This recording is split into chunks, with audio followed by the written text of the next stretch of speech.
Let's begin with our last and final section of the lecture, Puerperium, and in this we will talk about breast and breastfeeding. In this section, we will talk about the colostrum and breastfeeding, some breast disorders that can occur during the puerperium, and how the contraception should be performed, and the causes of some perinatal deaths in the puerperium period. Breast and breastfeeding. The anatomy, the breast is the glandular, adipose and connective tissue. So breast is actually the glandular tissue which secretes and produce the milk.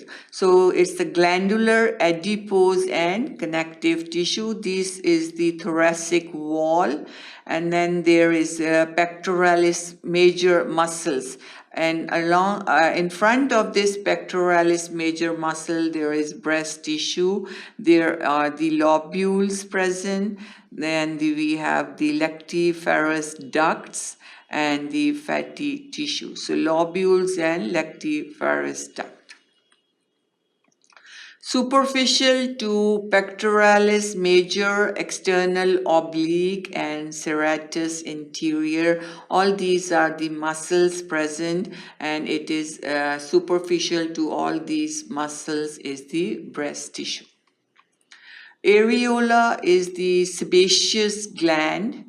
In the pregnancy, during pregnancy, the changes that can occur in the breast, there is Montgomery's tubercles, which are small nodular structure present in the areola or surrounding the nipple.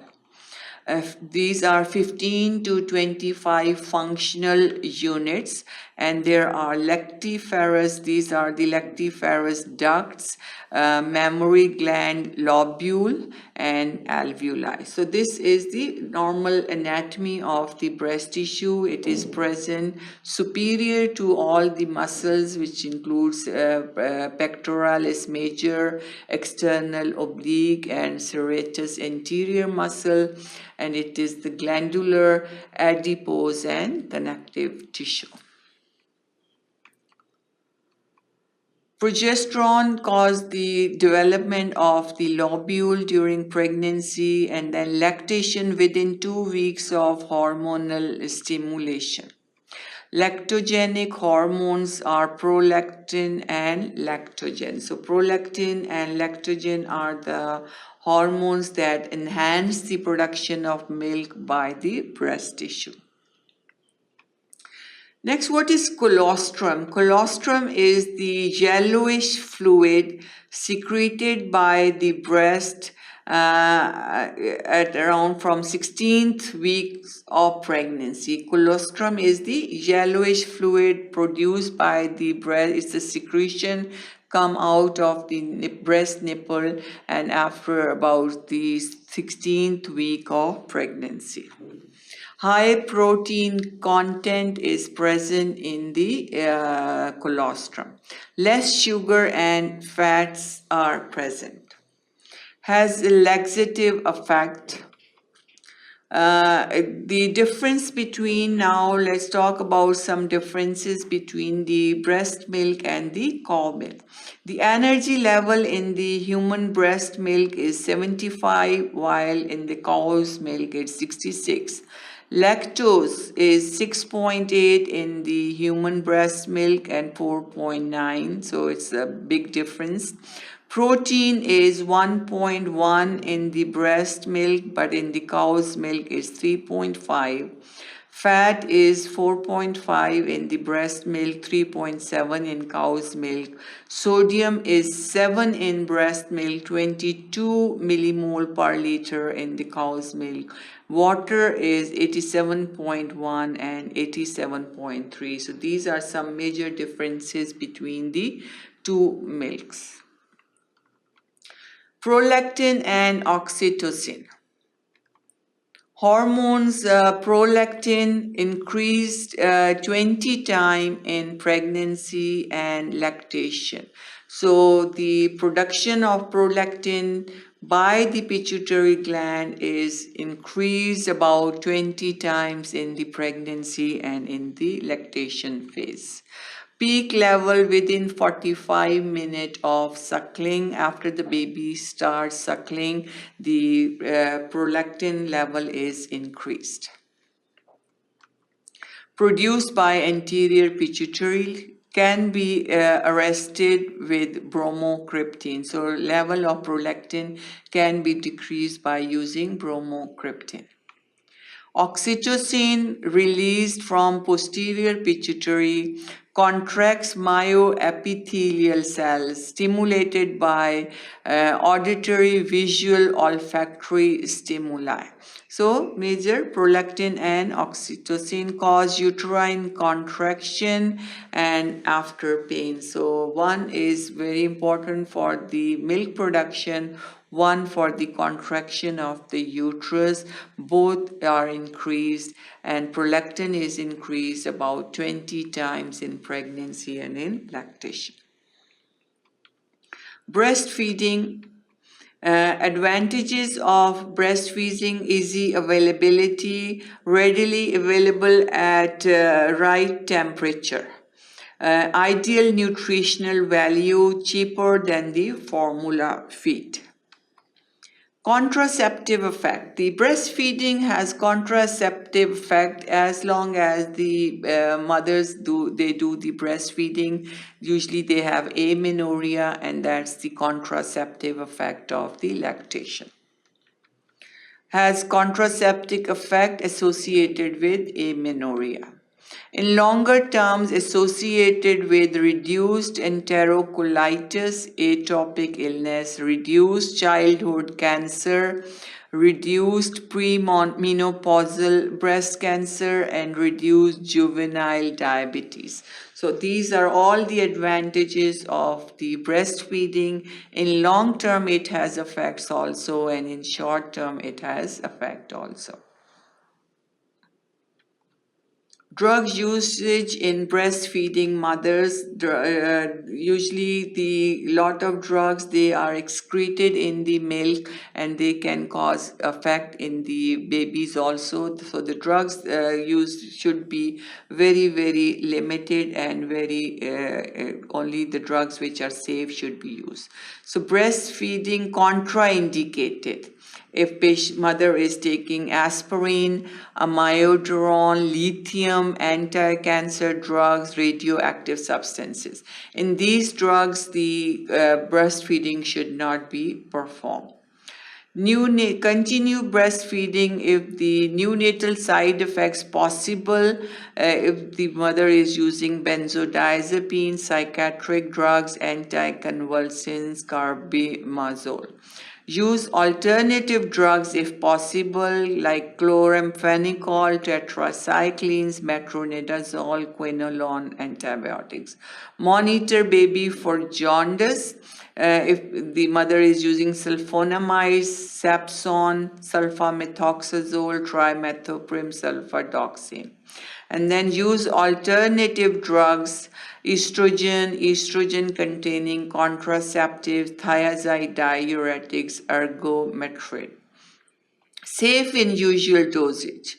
All these drugs, they are safe. Analgesics, antipyretics, paracetamol, low-dose aspirin, ibuprofen, morphine, and pethidine. Antibiotics, anti-tuberculotic drugs, anti-leprosy drugs, anti-malarial, anti-helminthic, antifungal, bronchodilators, antacids, corticosteroids, antihypertensive, and antihistamine. So all these are the drugs safe in breastfeeding mothers. All these are the drugs that should be better avoided if they are if they can be avoided. So these are the list of the safe drugs. Some breast disorders, you can see this is the fibrocystic breast, small cysts are produced. This is the engorgement of the breast, it becomes engorged and there is abscess formation in the breast. So blood stain discharged is usually rusty ripe syndrome. Bilateral blood stain discharge is present due to epithelial proliferation and it's self-limiting. Painful nipples if there is discomfort during late pregnancy, cracked nipples, abscess, poor baby positioning, candidiasis, soreness. So all these leads to painful nipples. Galactocele, sterile retention cyst. There is blockage, swelling with minimal pain and inflammation. Engorgement, second to third postpartum day cause fever. Treatment is cabbage, ice bags, breast pumps. And mastitis, blocked ducts, inflammation due to Staphylococcus aureus, flu-like symptoms managed with massage and analgesia. So all these are the breast disorders that can develop: engorgement of the breast, abscess formation, painful nipples, and then galactocele and blood stain discharge, which is usually self-limiting, and it is due to epithelial proliferation. These are the pictures. Fibrocysts are formed. Breast is really engorged due to, this is usually the when the flow of the milk is obstructed, ducts are affected, it causes engorgement, very painful condition, and usually the packs are helpful to reduce that pain and swelling, and breast pumps should be used for the milk. Contraception is if the mother is breastfeeding, it can cause lactational amenorrhea, and that can prevent the pregnancy. Inhibition of normal release of luteinizing hormone. Various forms, we have IUDs, oral pills, mini pill, injectable contraception, tubal ligation. So all these are different methods of contraceptions that can be used, and with oral pills usually there is thrombosis. With IUDs there is involution. Mini pills are preferable. So all these are different methods of contraception. Tubal ligations are sometimes performed at the same time when C-section is performed. Perinatal death. Stillbirth is baby born with no sign of life. Baby born is dead, so that's the stillbirth. Perinatal death is the stillbirth if it's more than 24 weeks gestation, death within 7 days of birth. So stillbirth, when the baby born is not alive, without the life, and then perinatal death are two conditions. One is the after 24 weeks, which is stillbirth, and then within 7 days is the perinatal death. So both these are perinatal death. Then live birth, baby showing signs of life irrespective of gestation, that's the live birth. Investigations, we have investigations and then different reasons why we do those investigations. Full blood count is anemia, leukocytosis. Clotting screen is DIC. Liver function test is for obstetric cholestasis. Clay-Hort test is for feto-maternal transfusion. Virology, if there is any viral infection suspected like cytomegalovirus and parvovirus. Autoantibody screening is for antiphospholipid syndrome or SLE. Placental swab for culture, infections like Listeria monocytogenes.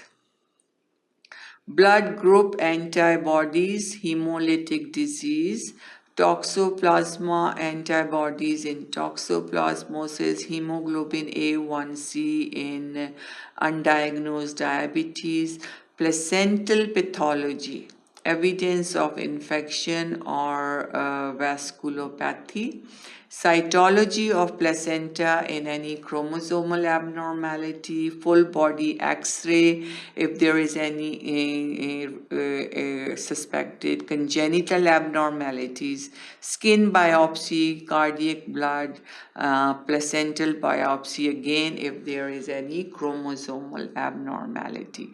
So all these are the different tests that should be performed. Certain conditions are suspected and they are helpful in the diagnosis. That was all about our lecture Puerperium, in which we talked in detail about what is Puerperium, what are the complications that can occur in the Puerperium, how can we diagnose, investigate, manage those conditions. So hopefully you have a good idea of the Puerperium and complications associated with that after this lecture. Thank you for watching sqadia.com.